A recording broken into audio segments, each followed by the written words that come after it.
Alright, what's up guys? Combo video today for the Sacred Beast deck, Raphael, Haman, Uriah. Very simple combo today. All it requires is Dark Summoning Beast and any one of these three cards. Not all of them, just one. So Dark Beckoning Beast, and then you can either have Opening of the Spirit Gates, Dark Summoning Beast, or Chaos Summoning Beast. So you pick one of these, well, that every single time, and then one of these. For this purpose, we will go with the one that looks the most like a brick. So we'll go with the Dark Summoning Beast, and I will show you how to go basically +5 off of these two cards. So all we're going to do is we're going to normal summon the Dark Beckoning Beast. We're going to activate that effect. We can search any Sacred Beast card, basically, or any card that has the 3 Sacred Beast in its text. We're going to add our Opening of the Spirit Gates. Now we're going to activate the Opening of the Spirit Gates. This will allow us to search a monster that includes that either one of the Sacred Beasts or a monster that includes the Sacred Beasts in its text. So we are going to go ahead and search the Chaos Summoning Beast. So in the end, we got all 3 cards anyway. Then we are going to, because Dark Beckoning Beast, in addition to allowing us to search, actually gives us an additional summon, we are going to normal summon the Chaos Summoning Beast.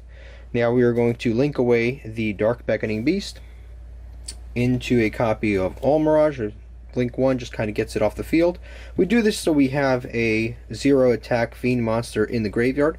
Next we're going to activate the Opening of the Spirit Gates. This allows us to discard a 0 attack Fiend in order to special summon a Fiend from our hand, or I should say discard any card, but you basically special summon a 0 attack Fiend back. So we're going to discard the Dark Summoning Beast, and because it's in our graveyard now, we can actually special summon the exact monster that we discarded. So we're going to go ahead and special summon the Dark Summoning Beast. We are going to tribute the Dark Summoning Beast in order to special summon any of the Sacred Beasts. In this particular case, we'll just go with the Raphael for now. And now we are going to banish the Dark Beckoning Beast because it has an effect, same turn, that you can use, which allows you to banish it and then search any of the Sacred Beasts. So we're going to banish that, and we are going to search the Haman. Now we're going to tribute the Chaos Summoning Beast, and we are going to special summon Haman to our side of the field.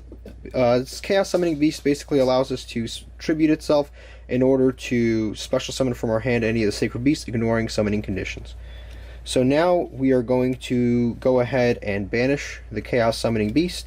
This will allow us to search a copy of Fallen Paradise to our hand. We're going to go ahead and activate that Fallen Paradise. Fallen Paradise stops these from being targeted or destroyed by card effect. And now we're going to activate the effect of Fallen Paradise.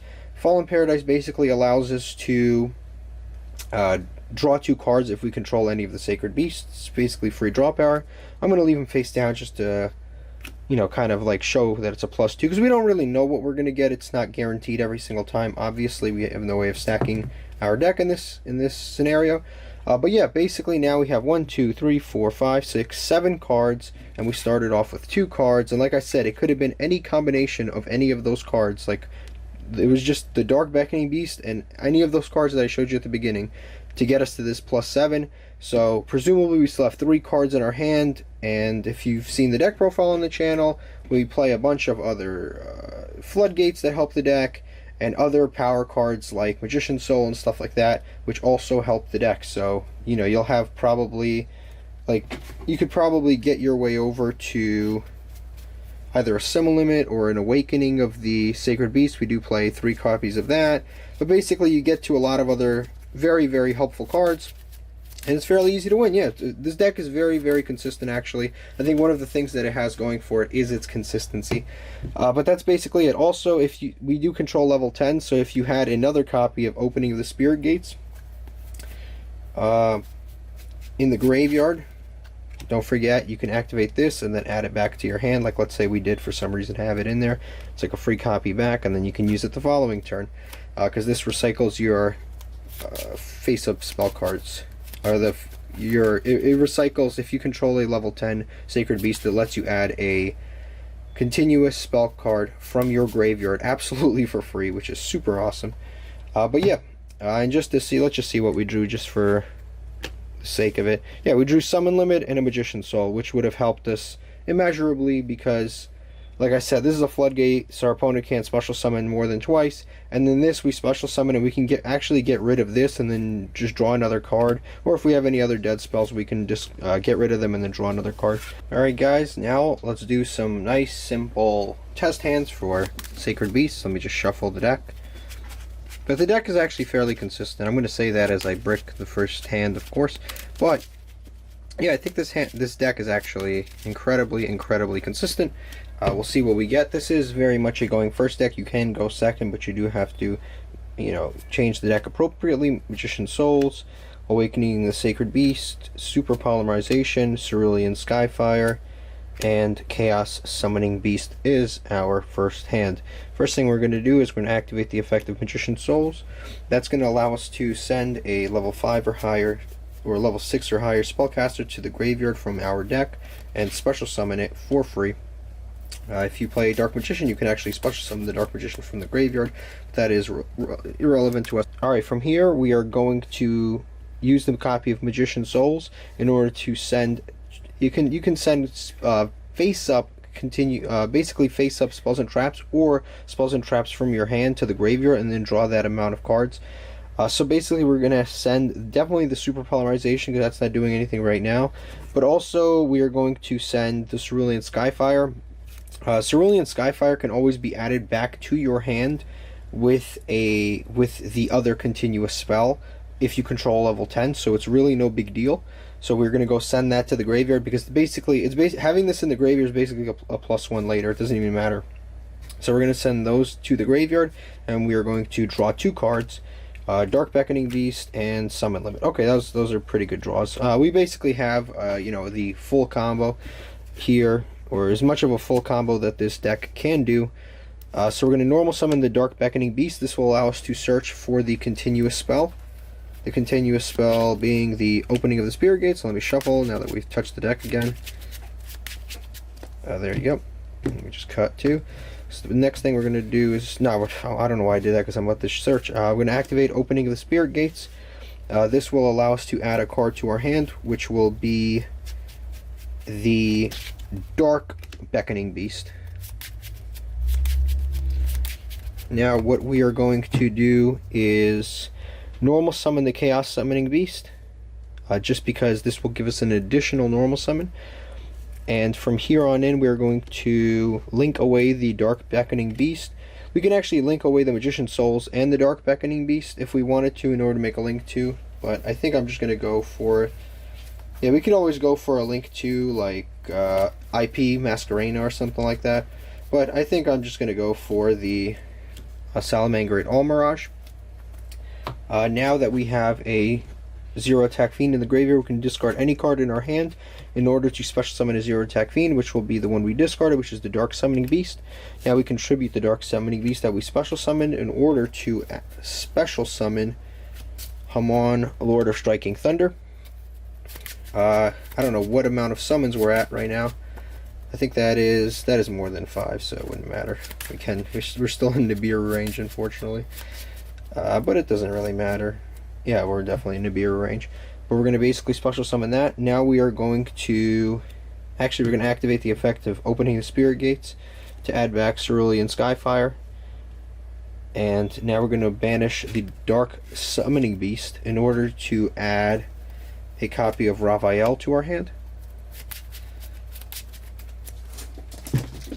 We're going to attribute the Chaos Summoning Beast in order to special summon the Raphael from our hand. And the beautiful part about that special summon is that it gets around all of the issues. It evades basically it evades summoning conditions, so you can do it even if the card says you can't. Now we're going to banish the Chaos Summoning Beast in order to add a copy of Fallen Paradise to our hand. This really turned out to be a really good hand, actually. Cut the deck again because we're about to draw. Activate the effect of Fallen Paradise. Now our big monsters can't be destroyed by card effects and cannot be targeted. And we're going to activate Fallen Paradise. Since we control a Sacred Beast, we can draw 2 cards. Which will be, oh my god, it just doesn't stop. Skill Drain and Instant Fusion. Yeah, this hand is really really, really outrageously good. So now basically the game is over. They're not going to win. Like, it's impossible. There's no way they can win. They can have evenly matched. It wouldn't even matter. They can have I don't even know what to say. They can literally have kaijus. It wouldn't matter. We're going to activate Cerulean Skyfire. We're just going to save the instant fusion. We're going to set the skill drain, set the summon limit, and set the awakening. And I think we're pretty much done. I think I'm not gonna. Usually I'd make the link creep, but I'm not gonna make the link creep. We have so many face-up spells and traps. We're just gonna leave them, because next turn we might actually end up using the Magician's Souls to draw. So I think we're just gonna leave that on the field. But what do we have here? Every time our opponent special summon, every time they normal special summon a monster, we gain life points equal to the attack. Cerulean Skyfire allows us to change a Hamon, Lord of Striking Thunder, to defense to negate a spell or trap card. So we have that. If one of our Sacred Beasts leaves the field, we take no more battle damage, so they couldn't kill us that turn even if they wanted to. Skill Drain, everything's negated. All monster effects are negated if we decide to activate it, which we won't right away. Summon Limit basically allows a player to only special summon twice within a turn, so they're not going to be able to stop us. Also, since we have 2 Sacred Beasts, I totally forgot, all monster effects in their control are negated, so anywhere, like hand, graveyard, field, anywhere, because it's if we control 2 of these, any monster they control are negated, which is super awesome. And basically this card is actually Lord of Striking Thunder is actually like a lightning rod. That basically means that they have to attack him, so they couldn't attack Magician's Souls even if they wanted to. So this is a very formidable board. And the next turn we have Instant Fusion to make like Thousand Eyes and stuff like that. We have Magician's Souls to get free draws. Like, they are screwed. There's no way somebody can play through this. Like, even if they had, I mean, they would literally need, they'd need Lava Golem followed by Evenly Matched in order to play through this. That's how crazy this board is. But yeah, that's basically it. I think that the truth is, any more test hands of this wouldn't really make sense. I mean, this is the best possible hand you could have had. So, yeah, there's nothing more that I can show you. I think that one hand just went through basically the entire deck and went through all the basic combos and went through all the tech cards. It literally went through every good card in my deck all at once. There's nothing left for me to show you. It went through Super Poly, it went through Instant Fusion, it went through every card in the deck. I couldn't even, there's nothing that I could have drawn, like maybe this for going second. Next turn you can OTK them basically. So if you're going to draw probably 4 cards, because you use Magician's Souls to get rid of Summon Limit and maybe Skill Drain, and then you're going to use Fallen Paradise. So you're going to draw 4 cards. You might have access to this card, and then you just OTK because it'll make Raphael 4,000 attack. But we basically, in that one single hand, went through our entire deck. It's pretty cool. I went through every single card we played. But yeah, that's it. Thank you for watching. That has been the test hand portion 2 of this combo video, and I hope you enjoyed it. Thank you for watching.